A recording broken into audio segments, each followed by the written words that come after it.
BPSC ఏఈడిఓకి సంబంధించి recruitment notification అయితే release అయింది. అయితే ఈ నోటిఫికేషన్ గురించి డీటెయిల్గా మాట్లాడుకునే ప్రయత్నం అయితే చేద్దాం. ఎవరైనా మన ఛానల్కి ఫస్ట్ టైం వస్తే కొద్దిగా లైక్ చేయండి. ఇక వీడియోలో అయితే ఎంటర్ అవుదాం. ఇటువంటి నోటిఫికేషన్ సంబంధించిన వీడియోలు మన ఛానల్లో ఎప్పటికప్పుడు అప్డేట్ అవుతూనే ఉంటాయి. BPSC AEDO recruitment notification 2025 apply online for 935 పోస్టులు అయితే ఉన్నాయి. అయితే ఏ రకంగా ఉన్నాయి, ఎలా ఉన్నాయి అనేది మాట్లాడుకుందాం. BPSC released notification for 935 assistant education development officer AEDO పోస్టులు అయితే ఉన్నాయి. అలాగే ఇప్పుడు మనం వేకెన్సీ డీటెయిల్స్ గురించి మాట్లాడుకుందాం. టోటల్ వేకెన్సీ వచ్చి 935 ఇందాక మనం మాట్లాడుకుంది. దీంట్లో అన్రిజర్వ్ వాళ్ళకి 374, అలాగే ఈడబ్ల్యూఎస్ వాళ్ళకి 93, అలాగే ఎస్సీ వాళ్ళకి 150, ఎస్టీ వాళ్ళకి 10, అలాగే ఈబీసీ వీళ్ళకైతే 168, అలాగే బీసీ వాళ్ళకి 112, బీసీ ఉమెన్స్కి అయితే 28. ఈ లెక్కన కేటగిరీ వైజ్గా మంచిగా డివైడ్ చేశారు. మీరు చూసుకోండి ప్రతి విషయం. ఇప్పుడు మనం అప్లికేషన్ ఫీ గురించి మాట్లాడుకుందాం. ప్రతి ఒక్క కేటగిరీ వాళ్ళు 100 రూపాయలు అయితే పే చేయాలి.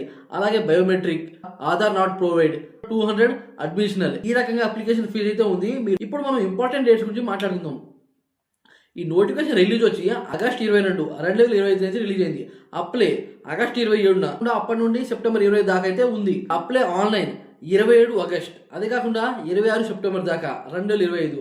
అలాగే రీఓపెన్ చేశారు ఈ నోటిఫికేషన్ ని. అప్పుడు చాలా మందికి ఈ నోటిఫికేషన్ రిలీజ్ అయింది అని తెలియదు.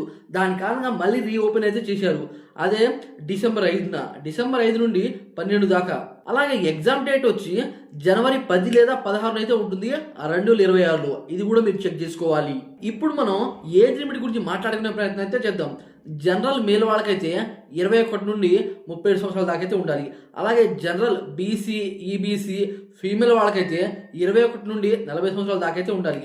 అలాగే ఎస్టీ అండ్ ఎస్సీ వాళ్ళకి 21 నుండి 42 సంవత్సరాల దాకా అయితే ఉండాలి. ఇప్పుడు మనం క్వాలిఫికేషన్ డిగ్రీ గురించి మాట్లాడుకుందాం. Bachelor degree graduation recognize university అంటే ఎటువంటి కాలేజీలో అయినా సరే చదవచ్చు. ఆ డిగ్రీ ఉంటే చాలు ఈ జాబ్ని మనం అయితే అప్లై చేయొచ్చు. ఇప్పుడు మనం శాలరీ డీటెయిల్స్ గురించి మాట్లాడుకుందాం. పే లెవెల్ 5 స్టార్టింగ్ శాలరీ వచ్చి 29,200 దాకా అయితే ఉంటాయి. అలాగే అదనపు బెనిఫిట్స్ అయితే ఉంటాయి. అంటే టీఏ అని, డిఏ అని, హెచ్ఆర్ఏ అని ఇలాంటి బెనిఫిట్స్ అయితే ఉంటాయి. ఎగ్జామ్ డీటెయిల్ గురించి మనం మాట్లాడుకుందాం. ఎగ్జామ్ రాసిన తర్వాత డాక్యుమెంట్ వెరిఫికేషన్ అయితే ఉంటుంది. ఆ తర్వాత 3 పేపర్స్ డిఫరెంట్ లాంగ్వేజ్ లో కూడా ఉంటాయి. అదే కాకుండా జనరల్ స్టడీస్, అప్టిట్యూడ్, అలాగే మినిమం క్వాలిఫికేషన్ మార్క్స్ వచ్చి అన్రిజర్వ్ వాళ్ళకి 40%, అన్రిజర్వ్ వాళ్ళకి 40%. మీరు మళ్ళీ చెక్ చేసుకోండి. అయితే ఇటువంటి నోటిఫికేషన్ సంబంధించిన వీడియోలు మన ఛానల్లో వస్తూనే ఉంటాయి. కొద్దిగా లైక్ చేసి మన ఛానల్ సపోర్ట్ చేసి సబ్స్క్రైబ్ అండి ఫ్రెండ్స్ ప్లీజ్.